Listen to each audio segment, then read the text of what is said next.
Au Cameroun, Paul Biya va prêter serment ce jeudi pour la 8e fois, alors que l'opération Ville morte lancée par Issa Chiroma Bakary, proclamée deuxième à la présidentielle, s'achève aujourd'hui. Nous sommes en direct avec le journaliste et essayiste camerounais Jean-Bruno Tagne. Bonsoir. Déjà pour commencer, Bonsoir. où se trouve Issa Chiroma Bakary? Certains médias disent qu'il est au Nigeria. Pensez-vous que le Nigeria va l'extrader si le gouvernement le demande? Effectivement, certaines sources indiquent que Issa Chiroma serait au Nigeria, dans l'état de l'Adamawa, où il se serait réfugié. Mais il n'y a rien de véritablement confirmé jusqu'à présent, parce qu'il pourrait tout aussi être en République centrafricaine qu'au Tchad, qui sont tous des pays frontaliers de la partie septentrionale du Nord, où il se trouvait depuis qu'il a proclamé, ou alors depuis qu'il a annoncé sa victoire à l'élection présidentielle. Alors, il va être difficile pour lui de continuer à revendiquer sa victoire à partir d'un territoire voisin du Cameroun, ce qui pourrait être considéré comme un casus belli par les autorités de Yaoundé. Donc, et on se rend compte par le passé que chaque fois que les autorités camerounaises ont demandé qu'un Camerounais soit expatrié, soit rapatrié du Nigeria, cela a été fait, on l'a vu avec les leaders sécessionnistes. Donc, est-ce que ça pourrait être le cas pour Issa Chiroma, à moins d'avoir des appuis véritablement solides là où il se trouve? Si jamais il est à l'étranger, ça va être assez difficile. En tout cas, l'appel à la désobéissance civile a été largement suivi dans plusieurs villes, dont celle du nord du pays, de l'ouest et des régions anglophones. Beaucoup moins à Yaoundé. Que traduit selon vous ce niveau d'adhésion des populations ? Alors, il faut savoir que la ville de Yaoundé, chaque fois qu'il y a une crise politique au Cameroun, a presque été sanctuarisée par des propos de Paul Biya qu'il avait tenus au début des années 90, quand il disait au plus fort des villes mortes à cette époque-là, que tant que Yaoundé respire, le Cameroun vit. Cela signifie que pour Paul Biya, cela peut se passer, il peut y avoir des villes mortes un peu partout, mais tant que les villes mortes ne prennent pas sur Yaoundé, c'est tant mieux. Alors, ce que cela traduit, le niveau d'adhésion à ces villes mortes, parce qu'on a vu quand même que les villes mortes ont marché dans pas mal de villes du Cameroun, cela traduit le fait que les Camerounais aujourd'hui, beaucoup de Camerounais jusqu'à présent, n'arrivent pas à tourner la page de l'élection présidentielle de 2025, du 12 octobre dernier. Beaucoup estiment que la voix des Camerounais n'a pas été entendue et ils continuent de suivre des mots d'ordre qui sont donnés par Issa Chiroma, qui continue de clamer sa victoire. Donc, la page de cette élection, manifestement, n'est pas tournée. En tout cas, c'est demain que Paul Biya va prêter serment.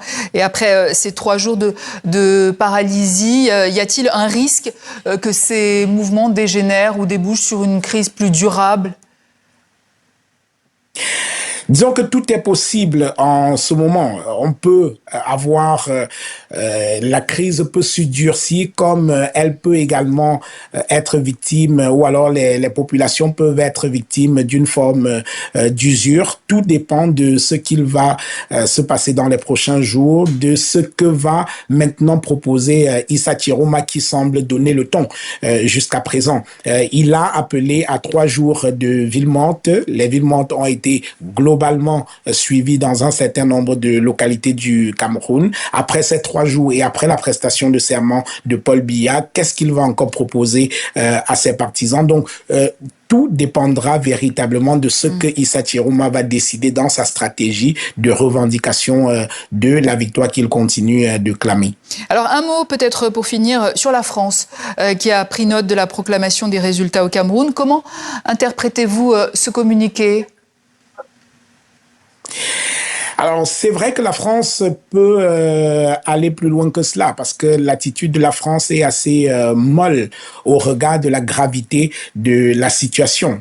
Depuis le début du processus, il y a d'abord eu une phase préélectorale avec une sélection quasi discriminatoire de ceux qui devaient participer à cette élection, et on a assisté au silence assourdissant de la France et de la communauté internationale en général lorsque Maurice Kamto, par exemple, qui jusque-là était le leader leader de l'opposition lorsqu'il a été rejeté, lorsque sa candidature a été rejetée. Après, il y a eu cette élection qui est contestée par une bonne partie de Camerounais. On a vu également la crise post-électorale avec ces nombreux Camerounais qui ont été tués à balles réelles par l'armée. Je pense que l'attitude de la France a quelque chose d'un peu lâche. Elle pourrait aller beaucoup plus loin, surtout que sa responsabilité elle-même, elle peut être engagée dans ces différents actes parce que la France a souvent accordé son soutien militaire à travers du matériel et c'est ce matériel qu'on utilise aujourd'hui pour réprimer de manière très très brutale les Camerounais. Donc on attendait quand même de la France qu'elle aille un peu plus loin après ce qu'on a observé dans cette élection. Merci Jean-Bruno Tagne. Je rappelle que vous êtes journaliste et essayiste. Ce jeudi 6 novembre, le Cameroun retient son souffle. C'est un pays en suspens, partagé entre un pouvoir qui s'accroche à ses rituels et un peuple qui regarde, silencieux, mais habité d'une tension sourde. Jean-Bruno Tagne, journaliste aguerri et observateur attentif de la scène politique, a récemment pointé Issa Chiroma Bakary comme le véritable maître du jeu. Une affirmation qui résonne comme un coup de tonnerre au cœur d'un moment où chaque geste, chaque mot, chaque silence compte. Issa Chiroma, figure aussi controversée qu'insaisissable, apparaît aujourd'hui comme celui qui détient les clés d'une séquence politique imprévisible. Ancien ministre, habile communicateur, stratège de l'ombre, il semble avoir réussi à se repositionner au centre d'un échiquier en pleine recomposition. Pendant que les uns s'agitent dans les rues, d'autres dans les chancelleries, Chiroma joue son rôle avec un calme déroutant. Son mot d'ordre, ses prises de position et ses silences sont écoutés avec une attention presque religieuse. Et c'est là tout le paradoxe de ce moment. Le pouvoir officiel parle, mais le peuple écoute ailleurs. Les 3 jours de ville morte, désormais terminés, ont été un signal fort. Ce n'était pas une simple grève passive, c'était une démonstration de discipline collective, un murmure transformé en cri silencieux. Le peuple a montré qu'il sait désormais faire politique sans violence, sans slogan, mais avec une arme redoutable, l'absence. Les rues vides, les marchés fermés, les taxis à l'arrêt, tout cela formait un langage. Et ce langage disait clairement « Nous ne reconnaissons plus ce théâtre, nous n'y jouons plus ». Aujourd'hui, Paul Biya va prêter serment. Une cérémonie que le protocole présente comme un moment d'unité, mais qui, en réalité, sonne comme la dernière danse d'un pouvoir déconnecté. Dans les palais dorés, on parlera de continuité, de stabilité, de paix. Mais dehors, dans le pays réel, la paix est devenue un luxe et la stabilité un mirage. Le peuple regarde sans applaudir. Il observe, il analyse, il attend. Car il sait qu'après ce serment, il y aura une suite. Et cette suite ne dépendra pas seulement des institutions, mais du rapport de force que le terrain est en train de redéfinir. Ce qui frappe, c'est la nouvelle maturité populaire. L'appel aux villes mortes, qu'on aurait cru inopérant il y a quelques années, a fonctionné. Non pas par peur, mais par conviction. Le peuple a compris que sa force n'est pas dans la rue seulement, mais dans la cohésion, dans ce refus collectif de continuer à alimenter une machine qui le broie. Et dans cette cohésion, la parole de figures comme Issa Chiroma, qu'on aime ou qu'on déteste, devient décisive, car il sait parler à la fois au pouvoir et au peuple, avec une ambiguïté qui, pour l'instant, lui donne un poids certain. Mais derrière cette dynamique intérieure, un autre silence fait mal, celui de la France. La France officielle, celle qui a accompagné toutes les transitions, toutes les crises, toutes les alternances truquées. Celle qui sait tout, voit tout, mais ne dit rien. Aujourd'hui encore, face à une situation qui interroge l'avenir d'un pays clé de la sous-région, Paris choisit la lâcheté du mutisme. Ce silence, sous couvert de diplomatie, est une complicité.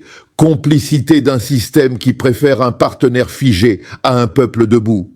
Et pourtant, tout le monde sait que le Cameroun est à un tournant. Ce n'est plus une question de parti, ni même de personnalité. C'est une question de génération, de dignité et de vérité. Le pays ne demande pas la lune, il demande la justice, la transparence, la reconnaissance de sa voix. Il ne veut plus qu'on parle à sa place, qu'on décide pour lui, qu'on manipule son destin. Dans ce contexte, la journée du 6 novembre ressemble à une scène symbolique. Paul Biya, seul dans son protocole, prêtera serment devant une assemblée verrouillée. Le peuple, lui, regardera ailleurs. Peut-être sur les réseaux, peut-être dans le silence de sa maison, mais avec une conscience aiguisée, celle de ne plus être dupe, car quand la confiance s'effondre, même la légitimité la plus solennelle devient un acte creux. Alors que faire? Attendre, observer, mesurer, parce que l'histoire du Cameroun ne se joue plus seulement dans les palais ni dans les studios de télévision. Elle se joue dans le cœur des citoyens, dans leur capacité à se souvenir, à se coordonner, à se parler autrement, et c'est cela qui fait peur aux puissants. Le peuple n'a plus besoin d'eux pour exister. Ce jeudi, pendant que les caméras seront braquées sur la cérémonie du pouvoir, la véritable image du Cameroun sera ailleurs. Elle sera dans les visages de ceux qui, depuis des jours, gardent la foi en une nation meilleure.